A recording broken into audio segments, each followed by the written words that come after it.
Olá, seja muito bem-vindo a mais um vídeo do nosso canal. Hoje eu vou falar sobre como se tornar um realizador numa era de pessoas demenciadas e pessoas que têm a vida como um grande cemitério de sonhos. Queria ser atleta, queria falar tal idioma e não faz, e não realiza. Na época de pessoas acomodadas, ser um realizador é realmente um ato extraordinário. Mas como vencer a resistência? Como vencer aquela voz adiadora da procrastinação que deixa sempre pro ano seguinte, pra semana seguinte a dieta, aquela voz, aquela linha mental de adiamento causado pela resistência? Como que a gente faz para vencer isso? Esse foi o ponto, a descrição do que é essa resistência ao movimento do ordinário para o extraordinário foi o ponto principal de 2 vídeos nossos atrás. Se você não viu, recomendo grandemente que você volte lá, onde a gente define o que é a resistência. A resistência, ela não é algo externo, ela encontra apoio externo. A resistência é o nosso inimigo interno. E é sobre como vencê-lo que eu vou falar nesse vídeo de hoje. Bem, é sabido que nós temos dentro da gente algo que gera pensamentos e justificativas de inércia, que acomoda a gente, que leva a gente para um lugar de estase e que conforta a gente em deixar para amanhã a realização dos sonhos. Mas você vai vendo com a velocidade que o tempo está passando, especialmente agora, pós-pandemia, parece que a gente é atropelado pelos dias e pelas horas, o tempo inteiro. Se eu tenho dentro de mim um sistema que alimenta essa estase, esse adiamento de projetos, como eu posso realizar meus sonhos? Bem, primeiro de tudo, conscientiza de quem que é a resistência. É o inimigo interno que se justifica externamente. Porque temos o hábito muito comum de alimentar esse inimigo interno na hora que você encontra uma pessoa pior que você. Você não começou a dieta agora, mas você encontra alguém que também não faz isso. Daí vai lá e se justifica nesse lugar.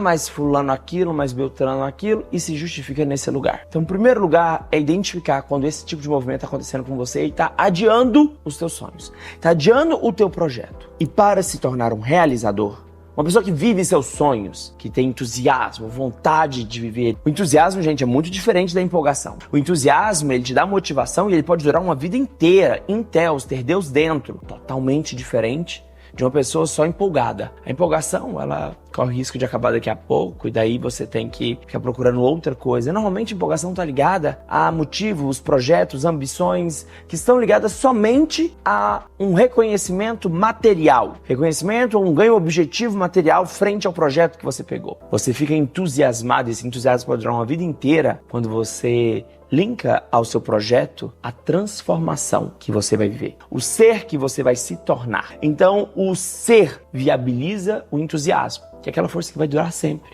E projetos que só visam reconhecimento e ganhos materiais, possivelmente vai te gerar só empolgação, que daí na hora que você chegar naquele lugar, você queria, já viu aquilo, nem aquele montante de dinheiro nem era tudo assim, aquela conquista afetiva nem era tudo aquilo, e daí você já vem com outro, aí precisa de outra motivação e acaba correndo atrás do próprio rabo. Mas o que fazer então para se tornar um realizador, um portador do entusiasmo por viver, dessa energia do realizador? O que fazer? Você precisa aprender a canalizar a vontade. Sim, quando eu falo de vontade, eu estou falando da mesma coisa que fé cristã. A vontade, ela pode ser vista como uma força que nutre e canaliza energia para dentro das nossas ferramentas no mundo material. Quais são as nossas ferramentas, então, do mundo material? Nós temos, de uma forma bem didática, dividir aqui para vocês 4 corpos. O corpo físico, esse que nós conhecemos muito bem, que tem por desejo, o desejo do corpo físico é a lei do mínimo esforço. Descansar sempre que puder. Nós temos o corpo mental, onde estão as nossas ideias. A mente, ela é curiosa. O desejo da mente é sempre por algo novo. Então, você está aqui lendo um texto importante e de repente, vai lá no WhatsApp ou no Instagram e vai ver outra coisa, vai ver a vida de fulano, alguém começa a falar ali, você vai e se desvia. A mente, ela é curiosa. Ela sempre vai te deixar pulando de um lugar para o outro. E temos também o corpo emocional. Esse todo mundo conhece. Onde estão as nossas emoções? O corpo emocional, ele tem o desejo daquilo que satisfaz, que deixa alegre, que gera bons sentimentos, que é conhecido e gera na gente aversão pelo desconhecido e pelas experiências que não gosta. O gosto nos lembra muito desse corpo emocional, desse veículo emocional que temos. Temos ainda o nosso corpo energético. Você conhece bem quando você está saudável, está com energia em dia. Depois de uma noite de sono, você se sente energizado, depois de uma comida. Mas a gente também faz muita confusão com esse corpo energético. Por vezes você não dorme direito e acha que o que te falta é comida. Por quê? Desorganização no uso da ferramenta do corpo energético. Bem, dividimos então dessa forma bem oriental para você entender que, através dessas 4 ferramentas, você se estabelece e se relaciona com o mundo material. E que você não está limitado a elas 4. Tem aqui um quinto andar, uma quinta essência, que pode dar norte a todas essas, que é exatamente a vontade, a fé. O que aqui eu vou chamar de vontade como um símbolo daquilo que corta e desce, canaliza a energia de fazer acontecer e concretizar seu sonho.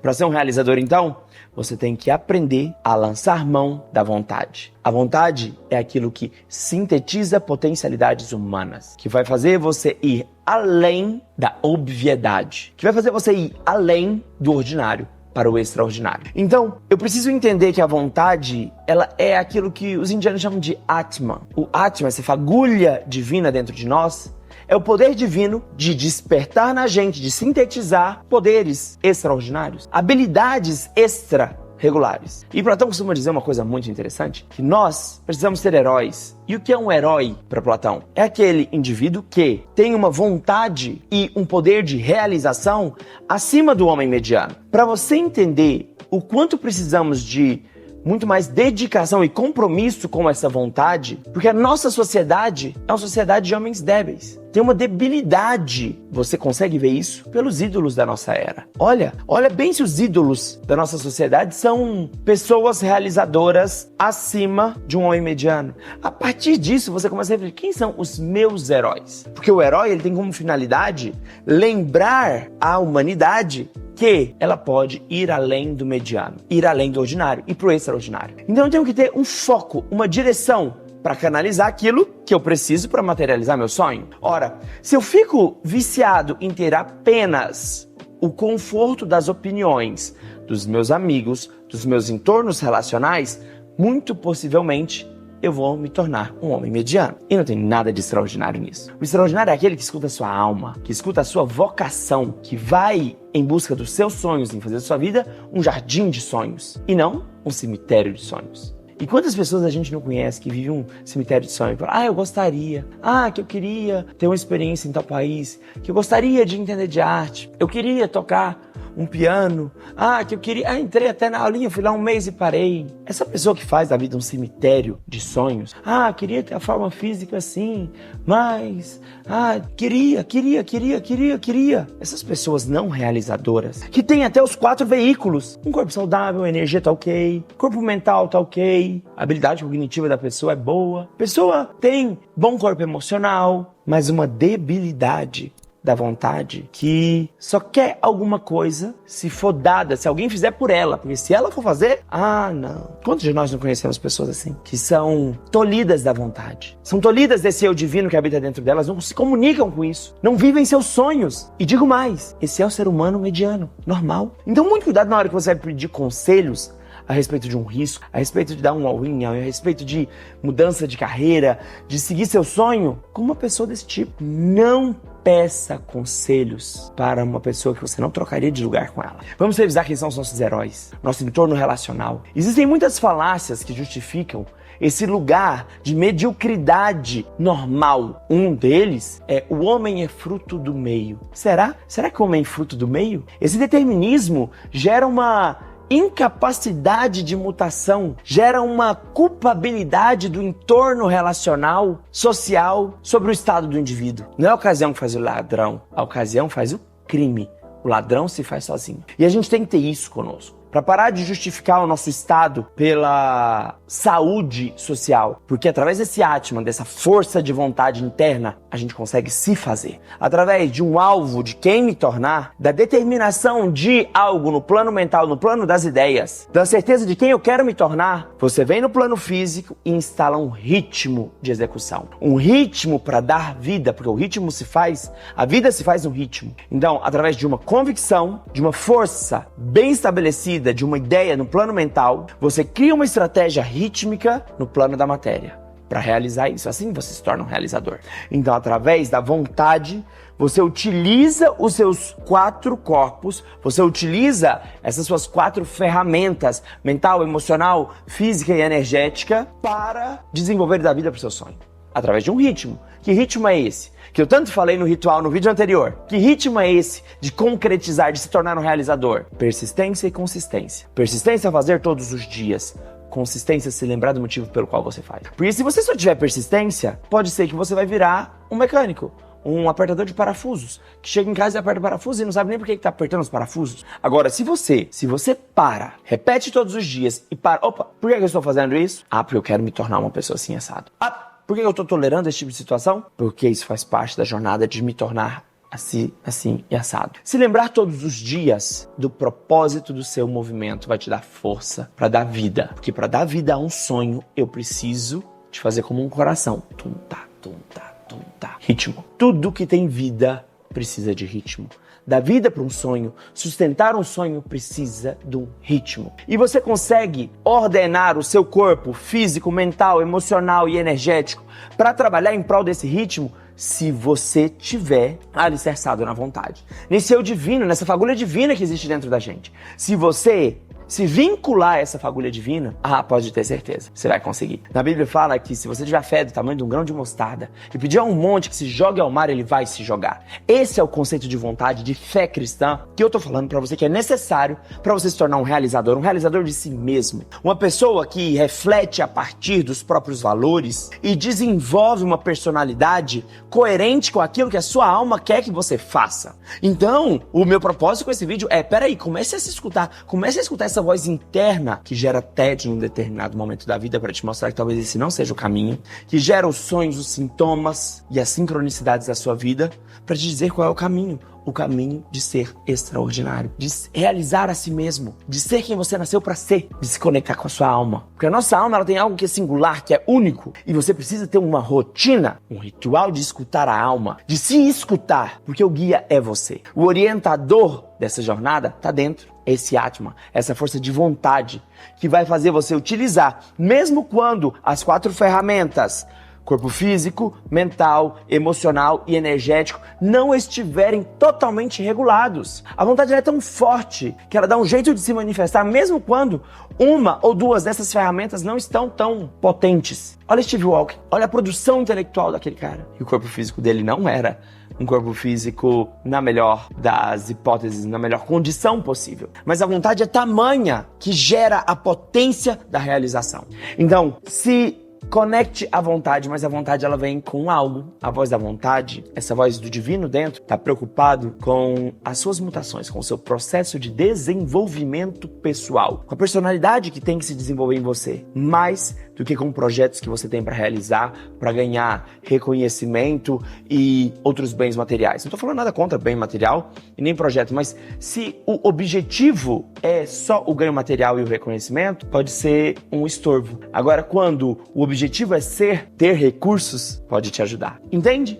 Então, se você vai na jornada pela pessoa que você tem que se tornar, pelo trabalho que você tem que executar, pode ter certeza, é a voz da vontade dentro de você e ela vai te dar recursos para isso. E você pode ter os projetos que você quiser ter, desde que você se preocupe sempre em escutar a voz do coração, essa voz de Deus dentro de você, a câmara sagrada que te diz o tipo de pessoa que você tem que virar, os valores que você tem que substituir, as mudanças que você tem que implementar. Porque o processo é um processo de mudança, é um processo de transformação, mas tem que ter vontade. Vontade para peitar, trocar a roupa, trocar a persona, mudar o ato, mudar o tom de voz, mudar o jeito de se relacionar, mudar o jeito de você ter um relacionamento dentro e fora de você. Porque o processo é de mudança. Agora você pode agir contra ou a favor da mudança. A vida é mudança. Mudança constante, mas a voz da resistência, aquela voz cômoda que tá querendo apenas a inércia, a manutenção das coisas, daquele sonho americano de classe média, vida feliz, que é só se dedicar e você será feliz. Essa voz de comodidade, ela atrapalha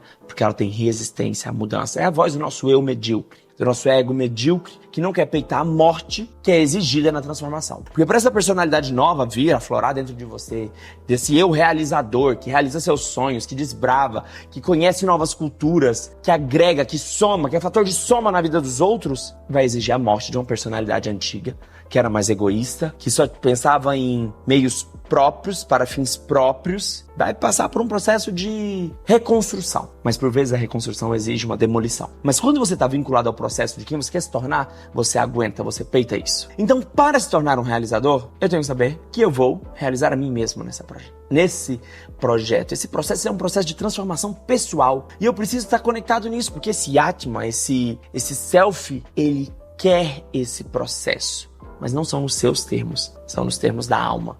E daí que você tem que ter um ritual de conexão, se conectar a si mesmo, de interpretar a sua vida através de uma outra ótica e assim se permitir ser transformado. Bem, para ser um realizador eu tenho que me transformar, para ser extraordinário, para chegar nesse lugar heróico, eu preciso assumir esse novo papel comigo, esse papel de aprendiz. E eu tenho que olhar para a vida como uma eterna professora, e o que a vida tem para me ensinar. Ora, eu sou um realizador, beleza. A professora vai me falar quais são as ferramentas que eu preciso. Onde há uma vontade, há um caminho.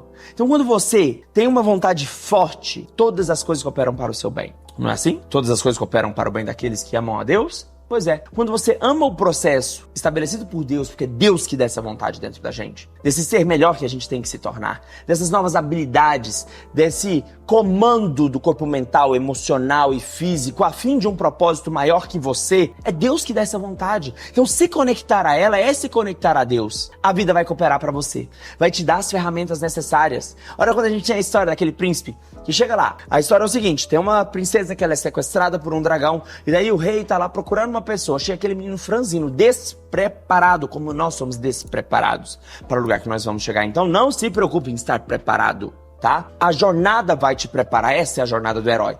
Aí o rei vai lá, chama, o franzino vai, sem condição nenhuma, e topa a jornada. Ele tem vontade de executar, ele tem vontade de salvar a princesa, e através da vontade dele, ele sabe. Despreparado. E no meio do caminho, ele ajuda um velhinho, conta pra ele um segredo, onde está uma espada que ele pode matar qualquer monstro com a espada. Aí ele vai lá, ele acha um bichinho que tá sofrendo, esse bichinho que tá sofrendo, dá pra ele uma capa que dá invisibilidade pra ele. Aí passa mais um pouco, ele vê um belo cavalo, ele nunca montou. E o cavalo começa a conversar com ele, porque ele foi nobre, honesto e justo no meio dessa jornada. E o cavalo fala com ele, coloca ele nas costas, ensina ele a cavalgar. No meio do caminho ele acha um outro que dá uma armadura pra ele. E quando ele chega na frente do dragão, ele tá armado até os dentes. A jornada prepara. A jornada prepara aquele que tá ligado à vontade, a esse Atma, essa força interna, que tá com esse entusiasmo com Deus dentro. Agora, imagina, se fosse um menininho franzino recolhido hoje, do meio da sociedade que a gente tá aqui agora. E daí, chega ali, tem uma princesa pra você salvar. Aí o menino, ele tem a mentalidade da nossa sociedade da resistência. Sabe o que o menino falava? Quem deixou a princesa sozinha pra ela ser sequestrada? Mas foi culpa de quem? Percebe que nenhuma criança gosta desse tipo de história? Por quê? Porque a vontade, o caráter desse herói tá sendo questionado no início. Ele já quer arrumar um culpado para a situação que ele quer arrumar. E quantas vezes a gente não tá assim na vida? Ao invés de você saber o que fazer, pensando numa síntese de futuro, onde você quer chegar, você saber quem fez a situação ficar complicada. Pra quê? Pra justificar a sua estase, a sua permanência na resistência, nos pensamentos de adiamento. Que por vezes soam no nosso ouvido como um pensamento de preparo. Lembra, o herói não tá preparado, é a jornada que prepara o herói. Lembra disso na hora de você criar um vínculo com um projeto que você tem que executar. Projeto que você tem que dar vida, dar ritmo pra ele. É a jornada que te prepara. É fazendo que você vai ser preparado. Não procurando culpado. Não é procurando culpado por sequestro da princesa que você... Não é. Você chegar no ambiente, querer saber quem foi que derrubou o café e ficar pesquisando isso. Depois vai falar, o café tava sujo, porque fulana fez... A sua síntese de futuro não é imaginar o ambiente limpo? Limpa. O ambiente já ficará limpo. Por vezes, descobrir quem derrubou o café só vai atrasar a sua vida.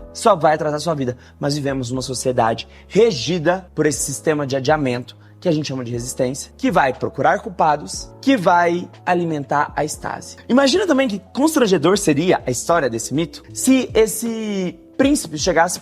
Esse menino que depois será coroado príncipe, chegasse e falasse, o que eu vou ganhar com isso? Eu vou lá salvar a princesa, mas o que eu vou ganhar com isso? Imagina, gente. Imagina isso. Pois é, já percebeu que a maior parte dos projetos que você pega é pensando no que você vai ganhar com isso? E não quem você vai se tornar. Quanto que eu ganho com isso? O que eu ganho com isso? Você acha que isso é uma jornada heróica? É isso que eu tô falando, que a gente precisa parar e rever um pouquinho. Por quê? Porque usualmente a mente ordinária tá pensando somente em reconhecimento e ganho material direto. Em ganho material direto. Em recompensa instantânea. E isso alimenta o mecanismo de resistência e de adiamento de empreitadas de transformação. Imagina que tedioso começar com uma história de um cara que é chamado de salvar uma princesa e ele fala, o que eu ganho com isso? Ela vai casar comigo? Mas qual é a parte do reinado que será meu? 25%? 50%? Eu já viro o herdeiro direto do rei? Olha isso. Quem são os nossos heróis, como eles agem? É sempre pensando no reconhecimento, nesse modelo hierárquico de reconhecimento e de ganho direto? Ou o foco está sendo, porque isso é motivação, reconhecimento hierárquico, né? E meu ganho direto é o quê? Motivação. Esse tipo de motivação não te deixa concluir a jornada. Porque na hora que a dificuldade for aparecendo cada vez maior, você abandona, você larga. Agora, na hora que você está vinculado à pessoa que você quer se tornar, as habilidades que você quer conquistar no meio dessa jornada, as recompensas vão aparecer. Porque na vida, você não tem o que você quer. Essa é a maior falácia desse pensamento positivista aí. Querer é poder. Não, querer não é poder. Merecer é poder. Merecer é poder. Estar atrelado à vontade é poder. O poder sintetizador de capacidades humanas, ele está baseado na vontade, na canalização disso, que é metafísico aqui pro plano da matéria. Uma vontade muito bem estabelecida, mas muito cuidado com o sofismo da dúvida, porque essa sociedade resistente à mudança, essa matrix que a gente vem aqui, tem um sofismo da dúvida, que é assim, permita-se a dúvida. Você não pode ter dúvida dos seus fins, você tem que ter dúvida dos meios, porque aí você abre espaço pro caos, você abre espaço pro acaso. Sim, ter dúvidas sobre os meios, tudo bem, mas eu sei quem eu quero me tornar. Uma pessoa justa, honesta, uma pessoa com habilidade X, Y, Z. Eu sei que quero concluir aqueles 42 quilômetros na minha maratona, então tá bom. Se eu me conecto aonde eu quero chegar, eu crio o ritmo e dou vida para esse sonho se manifestar. Agora, quando você tem dúvida, eu quero, mas não sei, é que não sei. A opinião social das pessoas debilitadas, deixa ser. Cadê seu poder pessoal? Cadê a vontade no meio disso? Temos que ter permeabilidade suficiente para entender o que a dona vida, nossa santa professora, tá mostrando pra gente. Não é esse caminho, talvez seja esse outro. Então a gente tem que ter essa permeabilidade sim, essa maleabilidade. Mas você tem que ter uma ideia forte de onde você quer chegar. Sem essa ideia forte, você não vai chegar. Pode ter dúvida quanto aos meios, mas quanto aos fins, não. Tem que ter uma finalidade clara a respeito do ser humano que você quer virar. E através do poder da vontade, desse vínculo com esse divino que habita na gente, você vai achar o meio correto. E toda a vida, todo o seu entorno vai cooperar para te dar as ferramentas suficientes para isso, mesmo que elas não estejam presentes nesse momento que você topa salvar a princesa. No final, você vai ter sua habilidade, desde que você se comprometa com a vontade.